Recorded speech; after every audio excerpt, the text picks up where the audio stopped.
All right, we're going. Let's go. Are we on? Yeah. Oh, amazing. Afternoon, sir. How you doing, Addy? I'm good, mate. Thank you for welcoming me to your home on a lovely Monday's evening or afternoon. Yeah, we got good weather for it, didn't we? We did. And you've got the right attire for it as well. Looking very up a little bit. Nice. Yeah, it's a colourful shirt, isn't it? No, yeah. I was quite chuffed. You know what? I'm worried I'm going to be the most boring interviewee you've had, so I had to wear the shirt to at least there's some visual there. You know what I mean?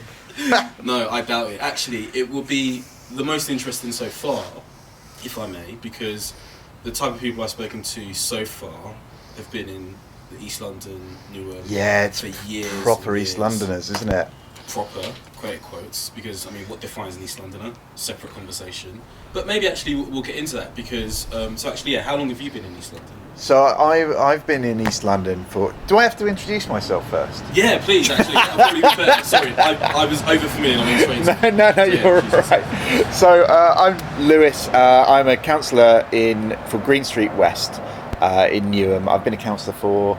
How long have I been a councillor for, Addy? About a year. A year and a bit. Fresh, right, yeah. A year and a month, I think. I moved into this house 5 years ago.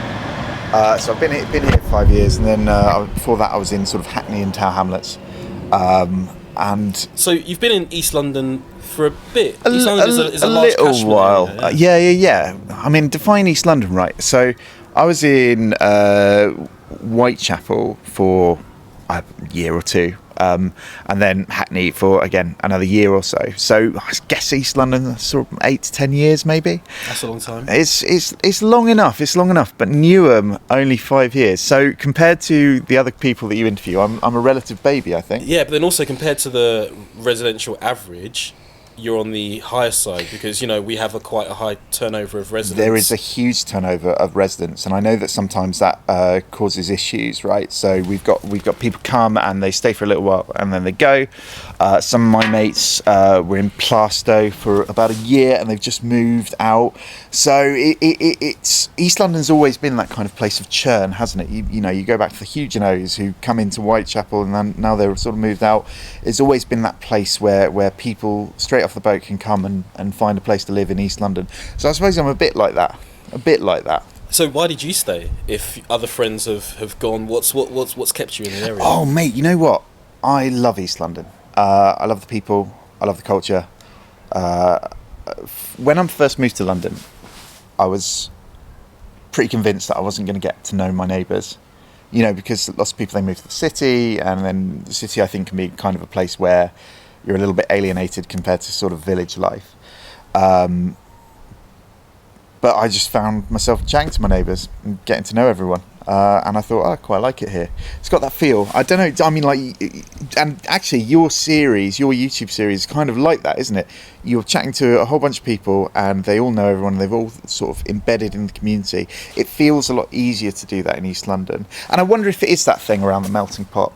I wonder if it is that thing about how everybody in East London, vast majority of people in East London, were not born here. They've moved here from somewhere else.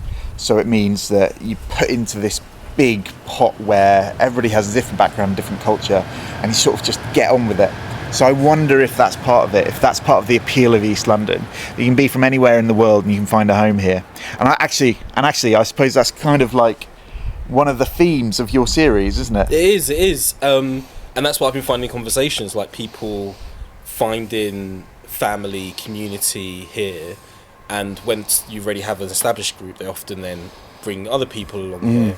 There's another thing I haven't quite worked out in my head yet, but there is a fact, I'm going to butcher it, but something about people on the lowest socioeconomic status often give more of their percentage of income for charity and donations. Yeah. So again, there's a sense of people on the lower end of life knowing we're kind of stuck in it together, and so working together a little bit more than you have in other areas where there might even be more space behind next to the houses, right, or in between the houses. Yeah. So I think there's a part of that sometimes some of these council houses, estates and that you just can't get away, so you've got to know each other. Yeah. It's and also there's just that idea of solidarity, right? When I first moved in, the first night, my neighbours next door, came, knocked in, help move everything in, went and bought us a takeaway. It was just, that is very an East London thing to do, looking after your neighbours. Yeah. And it wasn't something I was expecting. Amazing. It wasn't something I was expecting. So all of those experiences, was being a counsellor on the cards, or was it something that you then felt, like what was it that then took you to the next level of representation, local representation? Sure, you know what? I've always been interested in politics, and I think when you move to a new place, there are some things you can do to get to know people, sort of get a friendship group. I go to my gym, know loads of people there. I do a lot of cycling, know people through cycling. Go to a lot of the markets, know people through the markets. But actually, if you get into politics, and you'll know this as well, you get this sort of big friendship base. You have people in common with shared interests, similar interests to you. So when I move here, I've always thought, I want to get involved in politics, And then I sort of always thought, maybe one day get into sort of representative politics, maybe try and get elected for something. And I did. And it was very good. And again, it's the best thing about being a politician in Newham is you get to meet a huge number of people, get invited to all sorts of events, the Gurdwara, the mosques.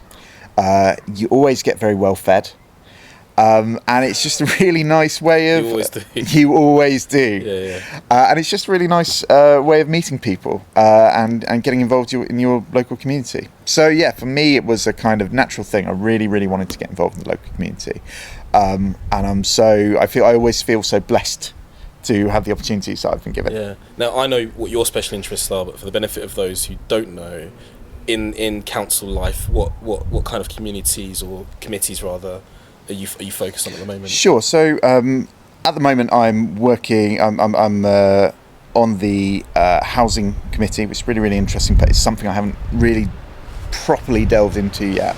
And then previously to that, I was on the Crime and Social Behaviour Committee, the Scrutiny Committee, and the Environment Committee, the Environment Scrutiny Committee. I think it's technically Environment Regen. It's about climate stuff. Yeah, got it. And also Local Development Committee, which is making sure that people can get their loft extensions or not, as the case may be. You're a busy man. Well, I was. I'm a little less busy now. I haven't got as many committees this time as I did last time. But yeah, but what are my focuses on? Well, my focus is on, first of all, trying to make sure that I'm representing everybody in Green Street West.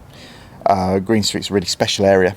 It's a place that I'm passionate about, so trying to make sure that I can meet as many people in Green Street, chat to as many people as possible. And I also have kind of a focus on, I guess a lot of people think that I've got a focus on environment, on travel.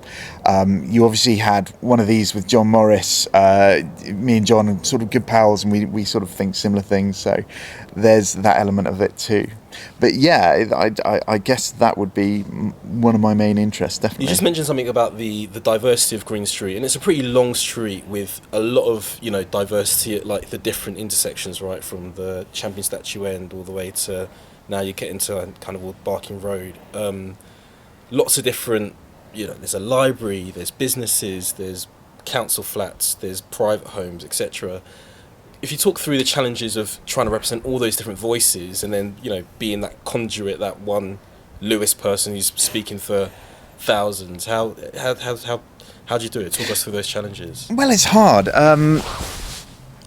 How do you represent an area as diverse as Green Street? You're right. You've got businesses, you've got residents, and all the residents are from different backgrounds, different places, maybe have different sort of expectations. The way I've tried to do it is I've tried to talk to as many people as possible, right? So I've got my little WhatsApp group where I get a lot of feedback all the time. That's really useful. We're knocking on doors all the time, as you know. We're trying to chat a bit more to businesses. I think that's something that we need to work on. We need to get a better relationship with businesses and make sure that we kind of understand them a bit better. Trying to start to do that. And I tend to find that people will tell you what they think, right? And they'll tell you what they think, and they'll make sure that you know it. You might not always agree with them, but all that feedback is really, really useful in what we do, because we can take that on to officers, we can take that on to the council, and we can try and advocate for some of those thoughts and some of those ideas. One of the things that I know you're very passionate about is what used to be called the Community Assembly funding, the People Power Places funding, as it's called now. And I know that you sit on the West Ham Working Group, don't you? Yeah. So for people who don't know, there is a fund of about £200,000 over 2 years, and individuals can bid for some of these different projects. Can bid for funding for different projects that they want to take on. So there are these real opportunities for people in our areas in Newham to get involved in the kind of local community and set up really, really cool things. And on Green Street, we've had things like we've had an amazing drug rehabilitation program. We've had a women's safety program. We've got the parklets. Have you been to the parklets? You've been to the parklets? Yeah. So we've got all these kind of things, and I know that you're seeing similar things in West Ham as well. Yeah, and actually I was in West Ham Park on Saturday with some of the Newham Council team. We were handing out flyers and talking to people about the projects, about the work, and trying to get more people on board. The thing I just wanted to go into a little bit is the things you've been saying. So I'm getting a sense that you are very connected locally with the WhatsApp groups, hearing from people. There is a challenge on the business side, which we'll come on to later potentially.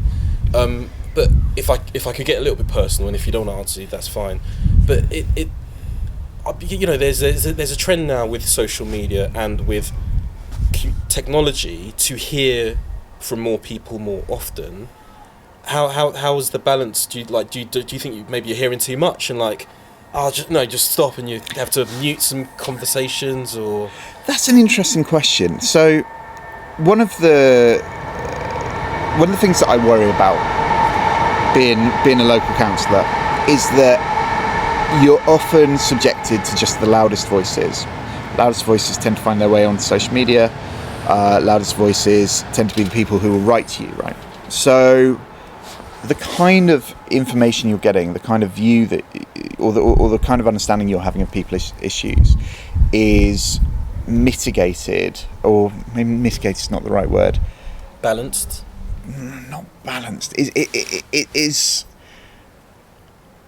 facilitated, I guess, by social media and things which is actually quite exclusive, and which is, not everybody's on Twitter, right?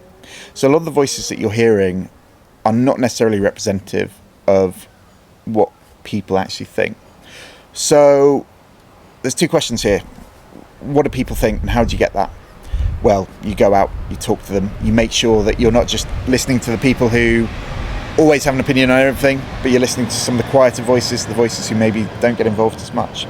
And actually, what is the value of that? The value of that is kind of finding out what people want, but it's also having that ability to have that dialogue with people, to understand their values, to understand what they value and what kind of things they want and what kind of outcomes they want, and having a conversation with them. Because a lot of people will say things, and you might disagree with them. So it's more about creating a dialogue, which is again where I think your channel, it super comes into that. You have dialogues with people, you understand the background. You have actually quite a lot of the time conversations I have with people. Sometimes they can be a bit superficial because it's transactory, right? It's will you solve this problem for me? Yes, I'll do the following. With you, you're delving deep. You're asking, what are these people? What do they want? Trying to, and you're getting this deeper understanding of where they're coming from. It's a bit of both. It's a bit of both, right? Yeah, and to get a deeper understanding about where you are coming from as well.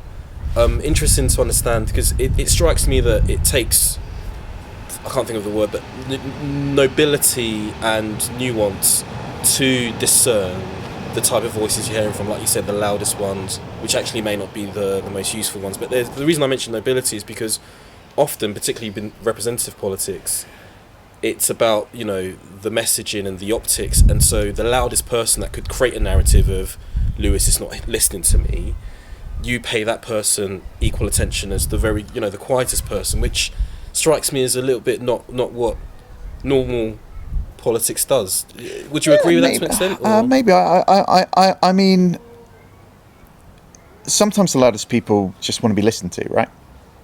And part of your job as a representative, I guess, is to make sure that even if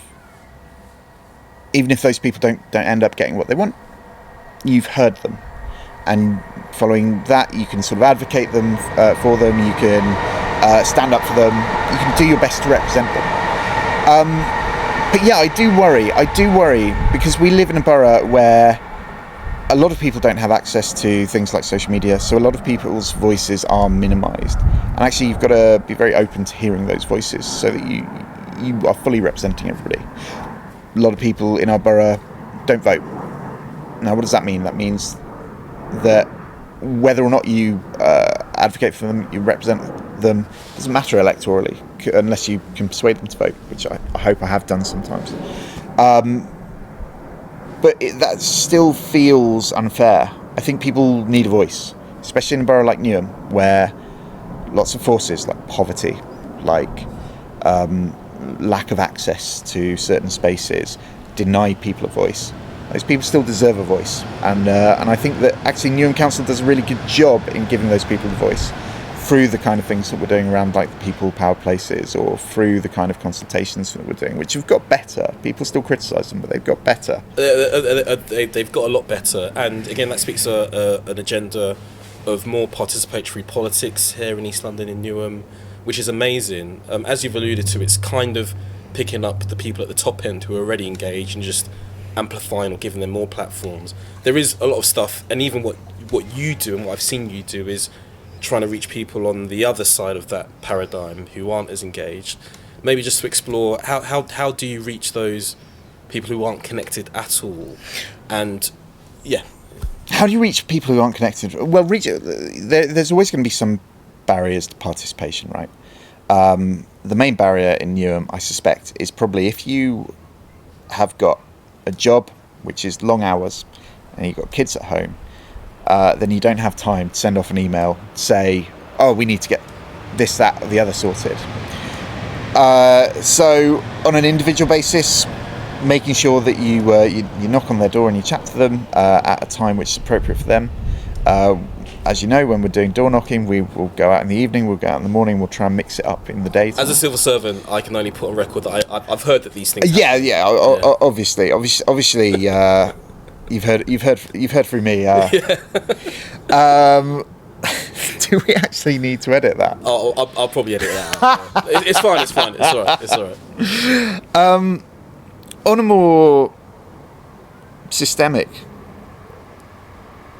there's a more systemic way about thinking about it, isn't it? Which is, well, what is the barrier to those people getting involved? At the end of the day, it's poverty, it's low wages,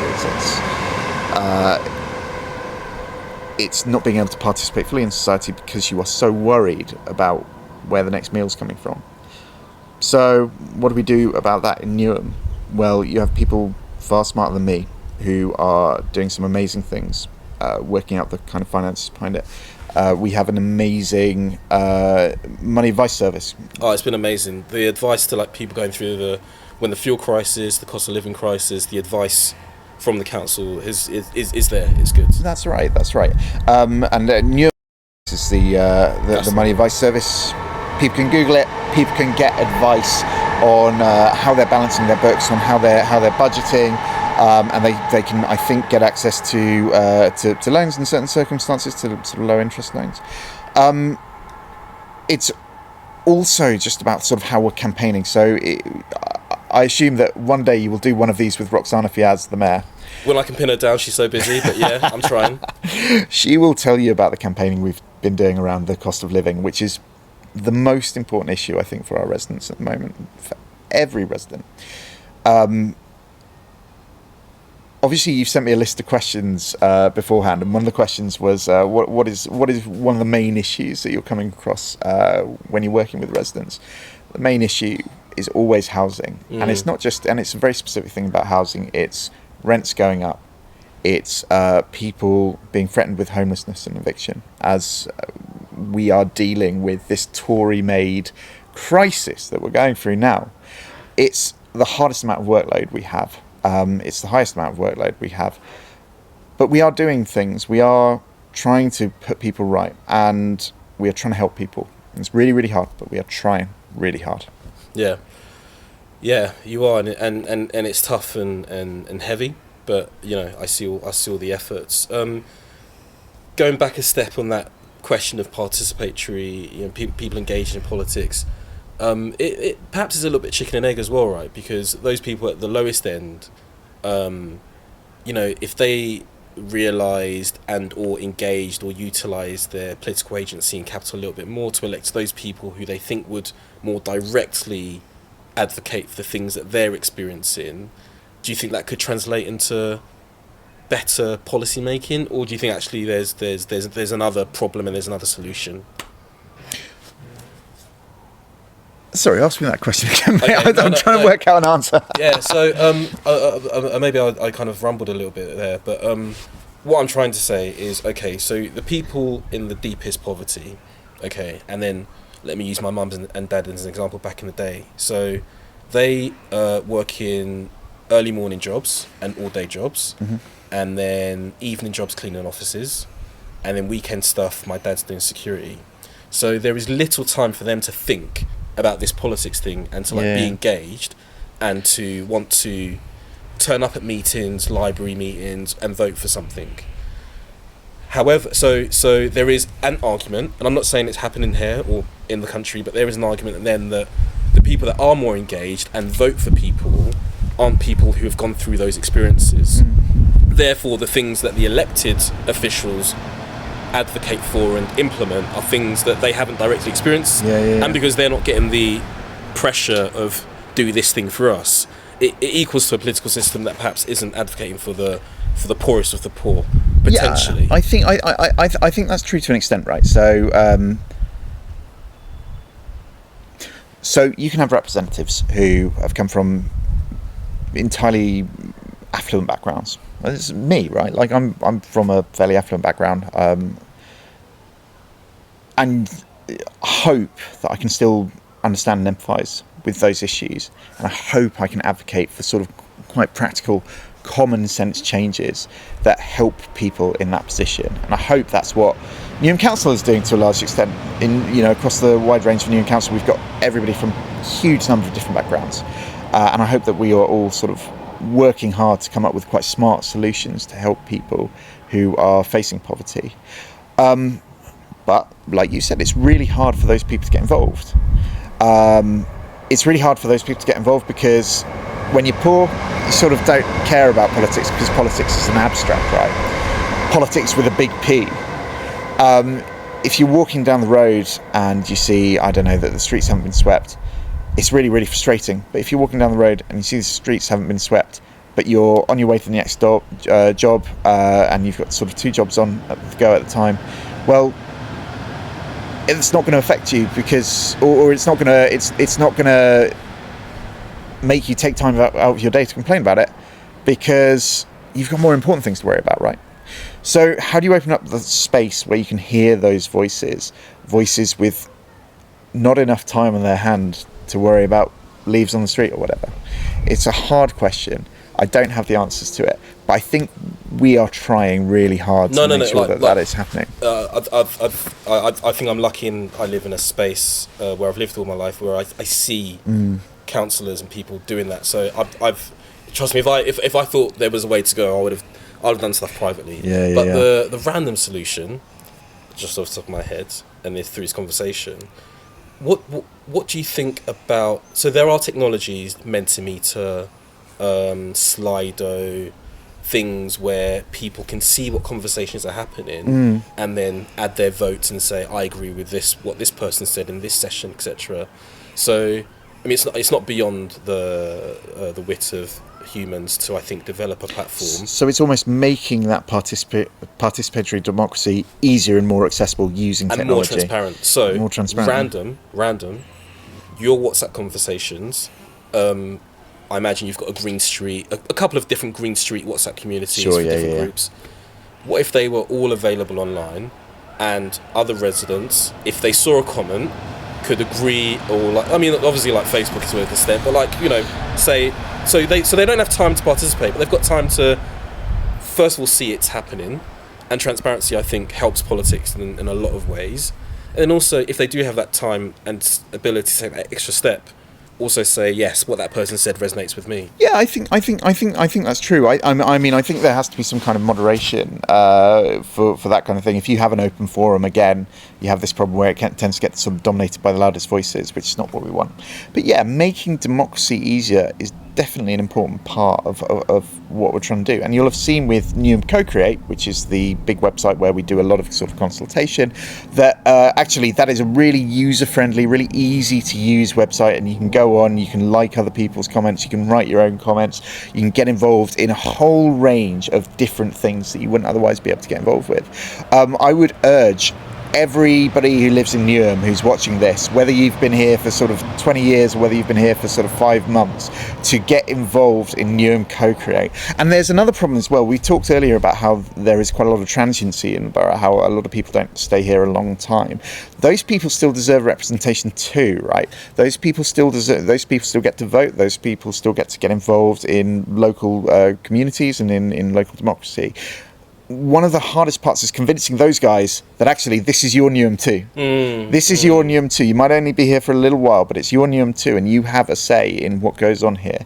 And Newham Co-Create can be a big part of that. Newham Co-Create can be a forum in which you can hear those voices, and perhaps because Newham Co-Create is fairly easy to use, it's fairly accessible. Perhaps that will encourage people to get involved.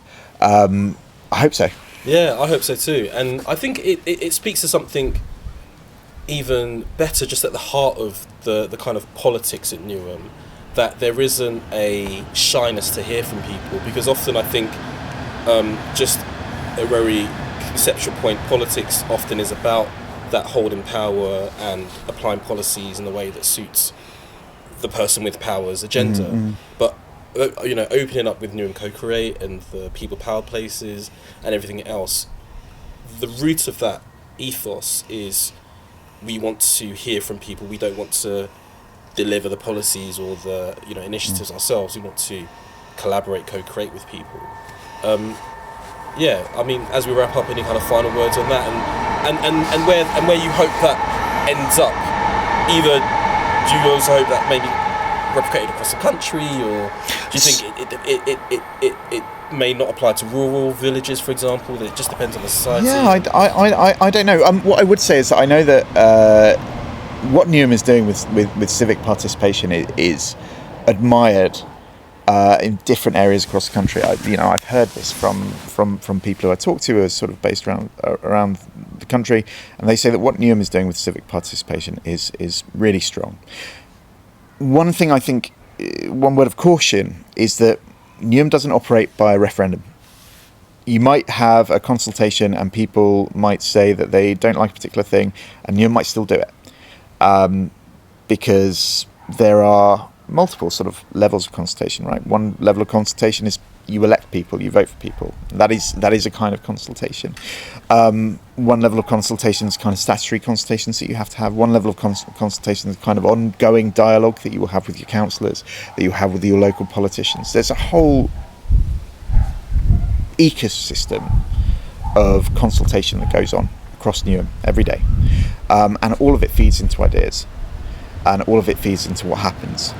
But I do think that Newham is particularly good and getting better at listening to its residents and reflecting solutions to some of the problems in Newham that are resident-centred, that make sure that the people who live here are the most important people, and make sure that they're the ones who are really getting involved in their local area.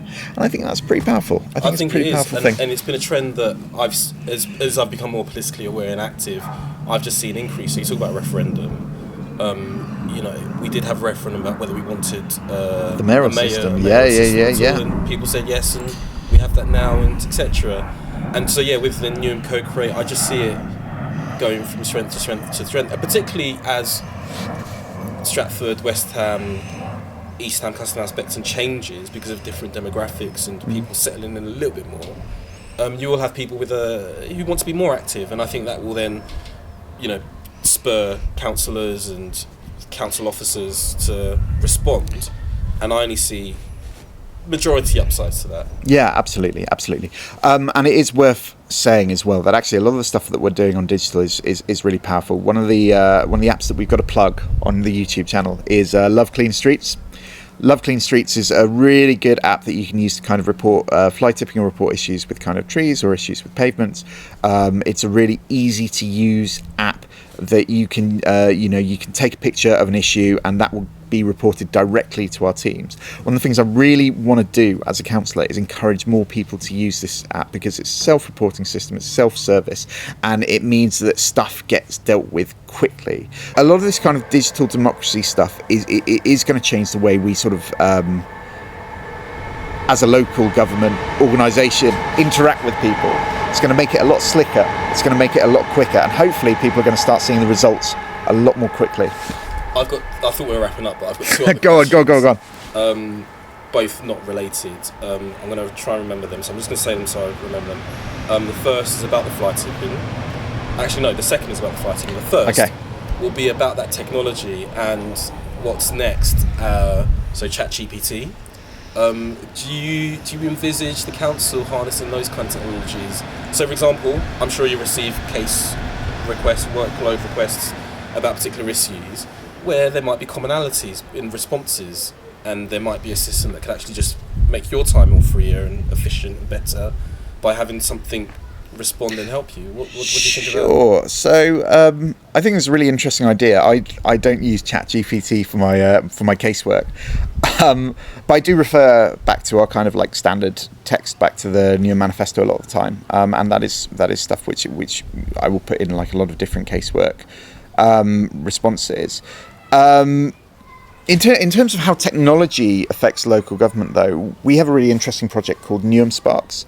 Newham Sparks is going to revolutionise how we sort of interact with technology in this borough. It's a really big plan for which encompasses a whole lot of things, including sort of training, including how we work with kids, how we train up adults to be to be sort of digitally more aware, as well as kind of more prosaic stuff around our kind of back end IT systems, which means moving a lot more stuff to the cloud, making sure that a lot of more of our workloads are running on the cloud, and making it more cost effective, so we get a bit more bang for our buck. That's going to be a really interesting development, not just in Newham but basically across local government across the country. I think that's going to be a really interesting development, and we'll see where that goes. I have high hopes, and I know that a lot of people in the tech industry are really impressed by what's happening in Newham and what's happening with Newham Sparks. It's going to be interesting to see how that develops. Amazing. The first question there was a fly tipping. Go on. Again, I know when you speak to local residents, that issue comes up a lot. What's your thoughts on that? And it seems to be a common problem, but getting people engaged in feeling for their communities and not fly tipping to begin with, but then also maybe the Newham Council telling its story in a more visible way of what it's doing about it. Yeah. Any thoughts or comments? Fly tipping is the bane of my life. We have a really serious problem with fly tipping around Green Street. There's sort of different theories as to what causes it. We have a high number of HMOs, which means that there's more waste being created. We have a high number of landlords. A lot of the time when you're walking down the street, if there's a fly tip there, it might be things like mattresses. It might be things like that you would expect when you're removing a tenant, just to be sort of dumped on the street. End of tenancy type things, yeah. Everybody hates it. Everybody really hates it. How do we solve it? Well, to some extent, we are part of the solution already, because we've got the app. We're taking photos on the app. We're putting it forward. A lot of the people-powered places projects are around street cleanliness. There's an interesting idea for a project which I heard might be going in, which will sort of encourage and embolden different neighbours to do some work on fly tipping. At the end of the day, in our manifesto, and you can have a look at it, we have a commitment to cut reported fly tips by 50% after the end of a 4-year period. So that's going to be really interesting to see how we do that. I'm pretty confident that we are going to do that. Another interesting thing that we've done is we've previously, I think a year or previously, Newham marked its own homework, so they would decide whether or not a street was clean or not clean. But now we've got Keep Britain Tidy involved, who are assessing streets. And actually, what you've seen, and I think we have good data on this, what you've seen is that fly tipping is reducing, and streets are getting cleaner. Sometimes you hear that anecdotally on the doorstep, but a lot of the time you're hearing that through the metrics that our street cleaning teams are using. However, we don't necessarily see that in resident perception surveys yet. So what seems to be happening is there's kind of we know that we're getting better. We have data which says we are getting better, but residents still perceive the issues on the street. There are still issues on the street. I don't think anybody is saying that there aren't. What we need to do is make sure that we keep improving what we're doing, and as I say, I think we're doing that very well. We keep hitting our targets. And I'm sure that resident perception will follow, and Absolutely. People will start to perceive the streets that they're living on as being cleaner. Another random solution that you asked for. Go on. So you mentioned that a sizable majority comes from end of tenancy. Yeah, again, I wouldn't say I'm not sure about the numbers. I don't have the figures in front of me, but it's very obvious when you're walking down the street that some of this stuff is end of tenancy related. So there must be some kind of database, because I think particularly for the ones that are legal renting situations, for someone to know when their tenancy is finishing, and maybe there's some kind of nudge message or whatever. So there's a system somewhere that keeps a catalogue of all the tenancy agreements and contracts and duration, etc. A flag comes up that says this tenancy is about to end, this person's moving out, and then that sends a signal somewhere else, or sends them a nudge message to be like, we know that this, you're going to end. Here's the Newham or the Beckton Jenkins recycling service, or here's the thing you can call up to take your rubbish. Random. Yeah, I mean, quite possible. Like, Addy, this is the kind of thing. We need to crowdsource some of these ideas and see how feasible they are. Because what I do know is that we do have a very good private rental team, and we have we're doing a lot of stuff on kind of mitigating some of the negative effects that we're seeing around sort of end of tenancy stuff. It is we wrote before I got elected a fantastic manifesto, and if you read that, you'll see that a lot of these problems are being picked up and recognised, and it's about following through with those solutions. Yeah, no, and I know some of those collection solutions are there, which is again why I'm sure you'll hit your manifesto targets.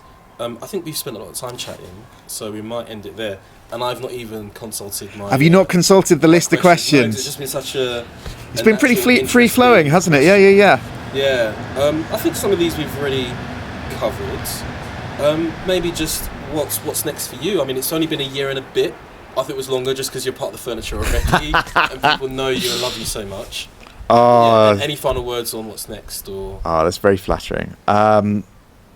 What's happening next? One of the things I'm really excited about is what's happening down by Green Street, by the Maragar. So you will see in about a month's time, they're going to be opening up the front of the Maragar. It's been completely refurbished, completely redone, and it's looking fantastic. And as you walk past it on Green Street, you'll see it's looking amazing. They've got new greenery in, they're going to put new furniture in. That's going to be fantastic. And then they're looking to open up the space behind that on the sort of bottom floor of the Maragar for different sort of potentially for different community uses. That's going to be really, really cool too. And that's an example of where Newham can actually provide these public spaces which are making a huge difference to people's lives. Make sure that you keep an eye on that bit of the borough, because it's going to be amazing. Will do. And with you being their ward councillor, I can't see it being anything. I'm not technically. I think the Green Street team will take a bit of responsibility for Green Street. Speaking to your wider teamwork ethic and attitude. Anyway, Lewis, thank you again for welcoming me to you. Oh, mate, thank you so much for coming. So interesting, and I think we'll leave it there. Awesome. Good to see you, man.